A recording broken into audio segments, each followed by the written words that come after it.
मुनि सुब्रत भगवान की। जोर से बोलिए शांतिनाथ भगवान की। और जोर से बोलिए महावीर भगवान की। इससे थोड़ा और जोर से आचार्य श्री आदि सागर महावीर कीर्ति विमल सागर जी महाराज की।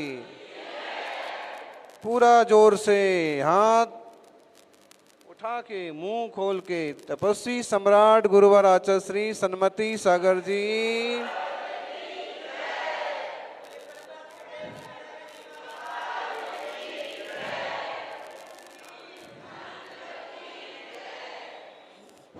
जब परिस्थितियां खतरनाक हों और उन्हें बदलना मुश्किल हो,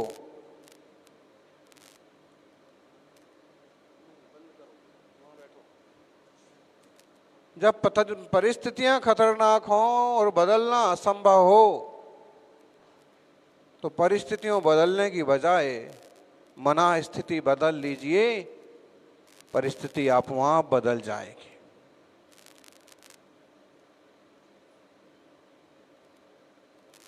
जिंदगी में जो संकट होते हैं वो ट्रैफिक की लाल बत्ती की तरह होते हैं। कोई परेशानी आती है तो वो लाल बत्ती की तरह होती है, कोई आड़े आता है तो लाल बत्ती की तरह होता है। लेकिन लाल बत्ती कब तक लाल रहेगी?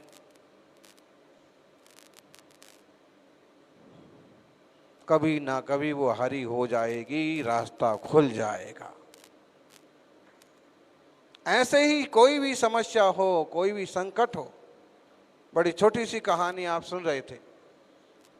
प्यासा हिरण पानी को खोजता खोजता नदी किनारे तक तो पहुंच गया, लेकिन पानी को मुंह लगाए उसके पहले ही उसकी नजर पड़ गई कि शिकारी उस पर बाण खींच करके तैयार है। पक्का उसने निशाना साध रखा है और इधर दाएं हाथ तरफ शिकारी पूरा सुनिश्चित रूप से हिरण को मारने को तैयार है, और उधर दूसरी तरफ देखा कि भागें, तो देखा बाएं तरफ भागना चाहते हैं, लेकिन उस तरफ शेर आ रहा है, शेर खड़ा है। उसने कहा आज तो बिल्कुल मारे गए, अब तो पीछे भागना पड़ेगा। पीछे की तरफ उसने देखा तो गर्मियों का भयंकर मंजर, और वृक्षों ने आपस में घिस करके आग पकड़ ली। उसने विचार किया, ना पीछे ना दाएं ना बाएं, और आगे है नदी। नदी से प्यास तो बुझ सकती है, लेकिन अगर तोड़ करके इसमें कूद गए तो मौत भी पक्की है। क्या करें? उसने आंखें बंद की और प्रार्थना की, इंतजार किया, मनस्थिति चेंज की। जो कुछ होना है सो होगा, अब धर्म ही सहारा है, भगवान ही रक्षा करेंगे। बिना बहुत ज्यादा घबराए उसने प्रभु का स्मरण किया। योग संयोग की बात कि मेघ घिर आए, बादल चमक पड़े। इसी घड़बड़ाहट में एक पेड़ की छोटी सी टहनी टूट करके शिकारी के माथे पर गिरी। जैसे ही टहनी गिरी, थोड़ी देर के लिए घबरा गया। उसका हाथ का तीर का निशाना छूट गया। तीर का निशाना छूटा तो लक्ष्य तो हिरण पर था, लेकिन हिलने डुलने से वो सीधा का सीधा जाके लगा शेर को लगा। दाएं से बाएं तरफ जाता हुआ शेर ढेर हो गया, और बड़बड़ाहट, मेघों की गड़गड़ाहट के साथ ही बरसात चालू हो गई। जंगल की आग भी बुझ गई, और फिर नदी के पास तो था ही। उसने बड़ी शांति से अपनी प्यास बुझाई और वापस अपने प्रवास की तरफ चला गया। सब तरफ से घिरने के बाद भी डटे रहना, धैर्य रखना, ये बुद्धिमानी है। गुरुजनों के चरित्र से सीखने को मिलता है, धैर्य धारण करो।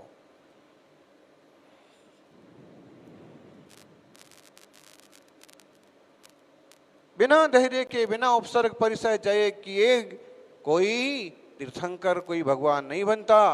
मुनि सुब्रत भगवान ने भी आज की तिथि में जन्म लिया और आज की तिथि में ही तप और संयम को स्वीकार किया और महान तप साधना के बल पर भगवान बने, मोक्ष में विराजमान हो गए। प्रत्येक आत्मा होनहार परमात्मा है। सौभाग्यशाली हो। मुनिश्री ने बड़ा अच्छा रूपक बनाया। बात तो सच्ची है। नागफणी का बोर्ड था और उस पर ढेर सारे कागज चिपके थे, और अगर केवल पत्थर से घिसते तो नाम भी घिस जाता। तो पानी डाल डाल करके उसको धीरे धीरे घिसा और साफ हो गया। और फिर साफ साफ दिखने लगा नागफणी पार्श्वनाथ मंदिर का रास्ता 9 किलोमीटर। अब कोई भी आसानी से पढ़ करके उस तरफ मुड़ सकता है। जब तक हमारी आत्मा पर काम क्रोध के पोस्टर चिपके हुए हैं, जब तक हमारे मन पर मान माया के पोस्टर चिपके हुए हैं, तब तक हमें आत्म कल्याण का रास्ता नहीं दिखता, आत्म शुद्धि का रास्ता नहीं दिखता। देवशास्त्र गुरु क्या चीज होते हैं ये भी समझ में नहीं आता। आज देखिए, मुनियों का अपमान करने वाले लोग मिल जाएंगे, आज्ञा का उल्लंघन करने वाले भी 2 लोग मिल जाएंगे, देवशास्त्र गुरु की आसाधना करने वाले लोग मिल जाएंगे। एक गुरु को ऊंचा उठाने के लिए दूसरे के उल्टे सुल्टे दुष्प्रचार करने वाले भी मिल जाएंगे। ये क्या कर रहे हैं? इससे गुरु का, ज्ञानी का कुछ नहीं बिगड़ेगा। ज्ञानी जो इस तरह की दुष्प्रवृत्ति करेगा उसका कल्याण जरूर होगा। तुमने अपने ऊपर ही पोस्टर चिपका लिए, अपने ऊपर मैलापन ओढ़ लिया। अभी मूलाचार्य जी का स्वाध्याय हो रहा था, बड़ा अच्छा उदाहरण दिया। बोले जैसे दर्पण पर अगर कालिख जम जाए, मैल जम जाए, तेल लग जाए, दर्पण का उजलापन खत्म हो जाए तो उसमें चेहरा भी साफ साफ दिखता नहीं। ऐसे ही मन पर कसायों के, विकारों के कालिख लग जाएं तो आत्मा का दर्शन नहीं होता। आत्म तत्व के दर्शन के लिए मुनिराजों का सानिध्य, देवशास्त्र गुरु की उपस्थिति और निरंतर शास्त्राभ्यास के बल से खुद को निखारना बहुत जरूरी है। दूर दूर के श्रावक आ रहे हैं, हमारे गांव में आओ, हमारे गांव में आओ। हैं? अब भाई आपके गांव में जाने से क्या मिलेगा? हम तो सिद्धों के गांव में जाने के लिए निकले हैं। कहाँ जाने के लिए निकले हैं? सिद्धों के गांव में जाने के लिए निकले हैं। अब तुम्हारे बीच में जो जो गांव आ जाएं वहां वहां चले जाएंगे, जानबूझ के किसी फालतू गांव में नहीं जाएंगे। हाँ, जिसको हमारे साथ सिद्धों के गांव में जाना है, अपना गांव छोड़ के हमारे साथ आ जाओ। जब तक ये लोभ नहीं छूटेगा, जब तक ये आसक्ति नहीं छूटेगी, तब तक मुक्ति भी नहीं मिलेगी। सौभाग्यशालियों, व्रत्यम यतनेन संरक्षेत वित्त मायाति याति च अक्षीणो वित्ततः क्षीणो व्रततस्तु हतो हता। अपने चारित्र की, अपने स्वभाव की, अपनी निर्मलता की हमेशा रक्षा करना चाहिए। ज्ञानी कहते हैं कि अपने व्रत की, अपने सद्गुणों की रक्षा करना चाहिए, क्योंकि वित्त मायाति याति वा। वित्त का मतलब रुपया पैसा आता है, जाता है, लगा रहता है, लेकिन व्रत चारित्र मिलना बहुत दुर्लभ होता है। जो व्यक्ति रुपए पैसे में कम है, जो व्यक्ति वित्त से रहित है, वास्तव में वो क्षीण नहीं है, वो गरीब नहीं है। गरीब तो वो है जो व्रत से, चारित्र से हीन है। चारित्र रहित व्यक्ति सबसे दरिद्र है, क्योंकि धन पैसे के कम होने के बाद भी कोई जीव स्वर्ग चला जाएगा, लेकिन धन पैसा हो और आचार विचार ना हो तो क्या होगा? दुर्गति होगी।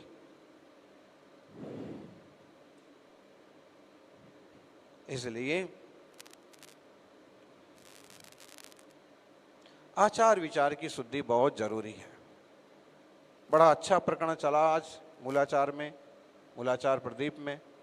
बोले प्रायश्चित लो, आलोचना करो, एक बच्चे की तरह बैठ कर के गुरु चरणों में अपनी सब बातें कहो। इससे ही तुम्हारी दोष शुद्धि होगी, इससे ही तुम्हारा कल्याण होगा। आज आप समाज को देख लो, बड़े बड़े उपद्रव करते हैं, बड़े बड़े पाप कर लेते हैं, कई बार शराब तक पी जाते हैं, समाज के विरुद्ध काम करते हैं, खानदान बिगाड़ लेते हैं, कहीं से छोरी ले आते हैं, कहीं छोरा चला जाता है, कुछ ठिकाने ही नहीं पड़ रहा। और फिर किसी ने एक दूसरे को टोकने की या समझाने की कोशिश की तो उसकी बेइज्जती। नुकसान किसका हो रहा है? परिवार का, वंश का, समाज का, जाति का और धर्म का। आचार विचार बिगड़ने मत दो। कहीं कोई कमी आती है तो उसे सुधार लो, गलती को गलती रूप में स्वीकार करो।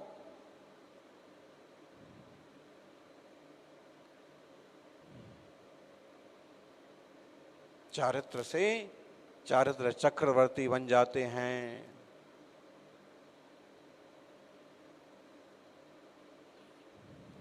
इसके बल पर ही तो कोई महान बनते हैं। आचार्य शांति सागर जी महाराज की जन्मभूमि छाणी, छाणी के कौन कौन हैं? इतने पास में हैं। किस आधार से वो बड़े बने? चारित्र के बल पर।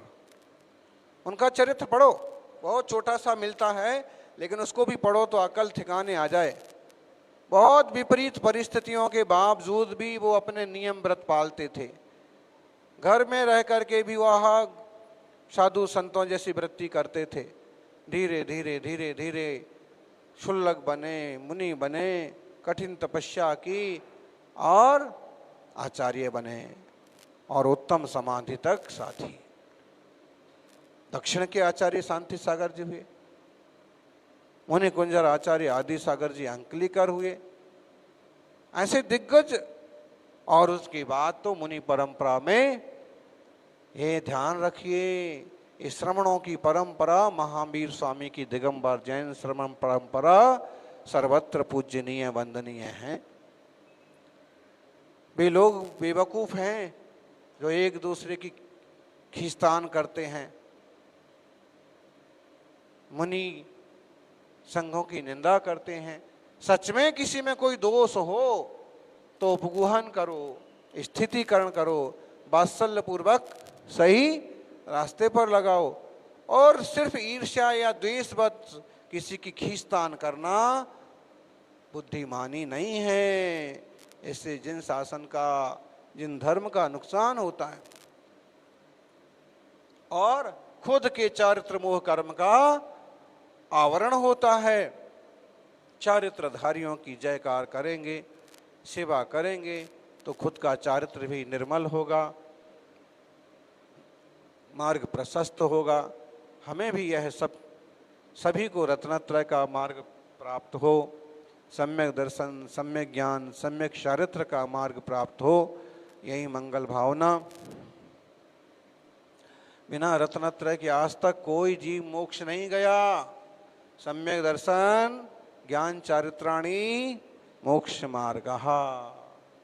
एक हो तृण काल मां परमारथनो पंथ। रत्नत्रय ही मोक्ष का मार्ग है। बोले महाराज जी इतना परिश्रम क्यों कर रहे? गर्मी में विहार करना, फिर सामायिक करना, फिर आहार में कुछ गले से उतरना नहीं, फिर बड़ी मुश्किल से आहार होना, और फिर इतना उपसर्ग परिचय इतना क्यों कर रहे? एक जगह आराम से बैठ के रहो। ध्यानी जो श्रम करता है वो श्रमण है। अंतर्मुख होकर के आत्मशुद्धि का श्रम करता है और बाहर में शास्त्र में कहे गए उत्तम तपों को तपता है, पद विहार आदि करता है, वो साधु उत्तम साधु कहलाता है।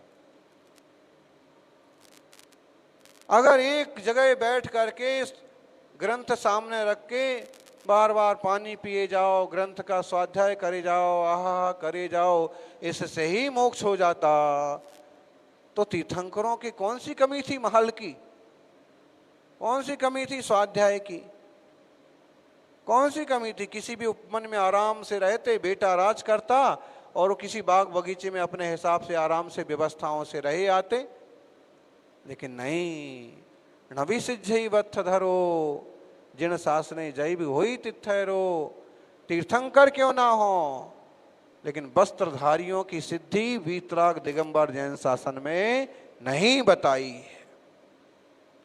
तो मुनिराज त्यागी व्रती पूज्य बंद हैं और उनके मार्ग पर चलने का उपक्रम करना, खुद व्रती जैसे बनना। आज 3 मातृशक्ति ने व्रत प्रतिमा धारण की, 7 प्रतिमा धारण की। थोड़ी से पहले से थी 5। ऐसा व्रती बनो, अणुव्रत का मार्ग तो अपनाओ। छोटे छोटे व्रत लेकर के एक दिन महाव्रत तक भी पहुंच पाएंगे। आत्मा का कल्याण करो, दुनियादारी के झंझट में मत पड़ो। आज वरिष्ठ जन भी उपस्थित हैं, बड़े बुजुर्गों से यही कहना है, कम बोलो, काम का बोलो, कम खाओ, काम चलाने जितना खाओ। कम बोलने से ये फायदा होगा कि घर वालों को आपसे कोई शिकायत नहीं होगी।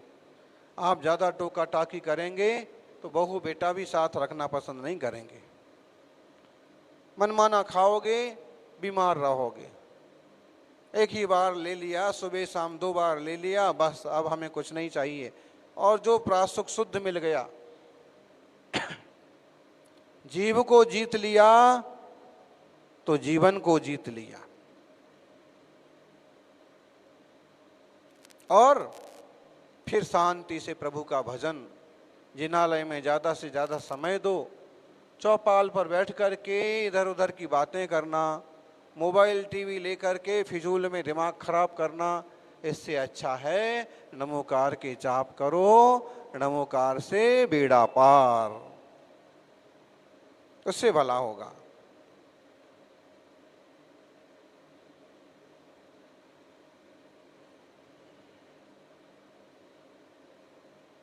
आज अपन सभी खैरवाड़ा की धरती पर बैठे हैं और देखिए आप इस शांतिनाथ जिनालय को कितना सुंदर रूप दिया, कितना बढ़िया उपवन बनाया। और जितना बढ़िया उपवन बनाया उतना बढ़िया अपना मन भी बनाइए। ऐसे ही निर्मल होते जाइए, प्रभु की तरह सभी आत्म प्रभु को उपलब्ध हों। जैसे महान तपस्या के बल पर मुनि सुब्रत भगवान ने, जन्म का फल क्या है बोलो ज्ञानी? जन्म का फल क्या है? तप है। आप देखिए कितने सारे तीर्थंकर भगवंतों का जन्म और तप कल्याणक एक साथ आता है। बताओ कितने भगवान हैं? कितने भगवान ऐसे हैं जिनका जन्म और तप कल्याणक एक ही दिन आता है, एक ही तिथि में आता है? 24 तीर्थंकर में से एक तो आदिनाथ, वही तिथि में जन्म और उसी तिथि में, अरे जन्मोत्सव तो मना रहे थे, निरंजना का नाच चल रहा था,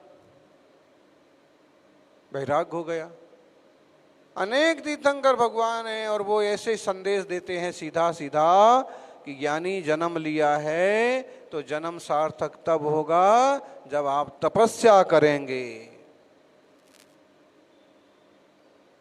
तो किसी ना किसी रूप में व्रत संयम और तप करिए, स्वरूप को पहचानिए, निज चैतन्य प्रभु को पहचान करके चिन्मय में ही रमण करने का उद्यम करो।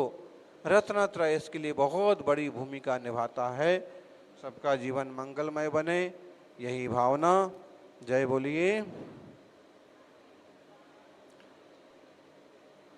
24 तीर्थंकर भगवान की।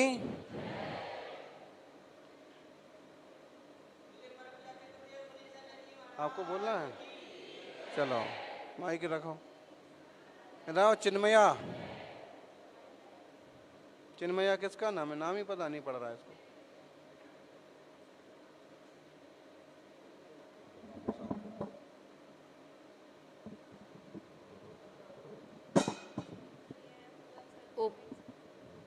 ओम बोलिए चतुर्थ पट्टाधीश आचार्य भगवान श्री सुनील सागर जी गुरुदेव की। सौभाग्य की बात है कि खेरवाड़ा नगरी में आचार्य भगवान विराजमान है, तो प्रसंग भी मुझे याद आ रहा है खेरवाड़ा का ही। जब इस वर्ष का मतलब 5 वर्ष में एक बार युग प्रतिक्रमण होता है, जो अब की बार का युग प्रतिक्रमण दाहोद की भूमि पर हुआ था, उसमें लगभग 100 से भी अधिक साधु आचार्य भगवान के सानिध्य में इकट्ठा हुए थे। उन्हीं में आचार्य भगवान के शिष्य मुनि श्री सुधींद्र सागर जी महाराज जी यहाँ आए थे ना, यहाँ आए थे। उन्होंने प्रसंग बताया कि खेरवाड़ा के मंदिर का काम चल रहा था, सभी फोटोग्राफ्स वगैरह जो थी आचार्य की, जो तस्वीरें मंदिर में लगी हुई थी, वो एक साइड रख दी गई थी ताकि काम होने के बाद फिर से लगा सके। तो उसमें आचार्य भगवान की भी एक फोटो थी। तो महाराज जी जैसे ही आहार के बाद आए तो उन फोटो को देखा, महाराज जी ने फोटो उठाया और उसे साफ किया।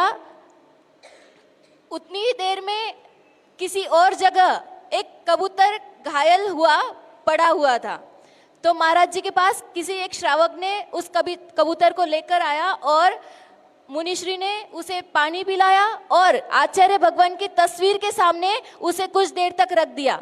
और मुनिश्री ने सामायिक की और आचार्य भगवान के तस्वीर के सामने वो कबूतर कुछ देर रहा और फड़फड़ाता रहा और फिर स्वस्थ होकर फुर उड़ गया। ये बात है केवल एक तस्वीर की।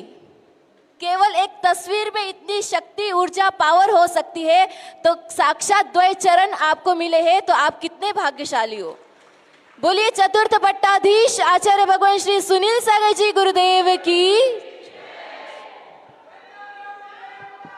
अतः अपराह्निक स्वाध्याय निष्ठा